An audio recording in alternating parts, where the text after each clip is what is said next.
बागेश्वर धाम प्रमुख और मशहूर कथावाचक पंडित धीरेन्द्र कृष्ण शास्त्री अक्सर सुर्खियों में रहते हैं। अब एक बार फिर वो चर्चा में हैं। इस बार वजह उनकी ब्रांडेड जैकेट और चश्मा है।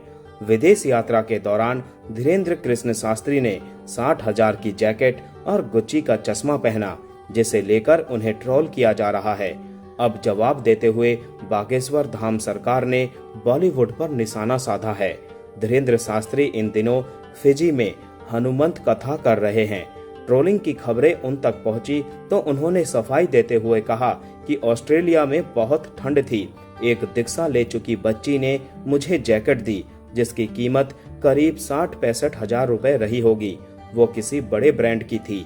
उन्होंने आगे कहा, समुद्र में गए तो बचने के लिए महंगा चश्मा भी लगाना पड़ा, जिसकी फोटो वायरल हो गई। अब कुछ लोग कह रहे हैं कि बाबा के जलवे हैं, कुछ कह रहे हैं कि मजे ले रहे हैं और कुछ कह रहे हैं पेट में दर्द पाल रहे हैं। धीरेन्द्र कृष्ण शास्त्री ने कहा कि अगर 10 रुपए का आदमी 2 लाख की जैकेट पहन सकता है, तो अगर कोई महात्मा 60,000 की जैकेट पहन ले तो तुम लोगों को पेट में क्यों दर्द होता है।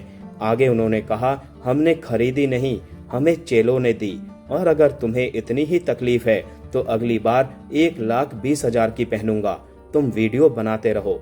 धीरेन्द्र शास्त्री ने ट्रोलिंग का जवाब देते हुए बॉलीवुड पर भी हमला बोला। उन्होंने कहा, जो सिगरेट, शराब और गंदी मूवीज से बच्चों को बर्बाद कर रहे हैं, टिकट के पैसों से जो मौज कर रहे हैं, उन पर तुम्हें कुछ कहने में नानी मरती है। हिंदुओं पर कमेंट करना सस्ता है, लेकिन किसी और मजहब पर करके तो देखो। आगे उन्होंने चेतावनी देते हुए कहा, अगर फिर से कमेंट किया तो पराडा का चश्मा पहनूंगा और जैक्सन का जैकेट भी।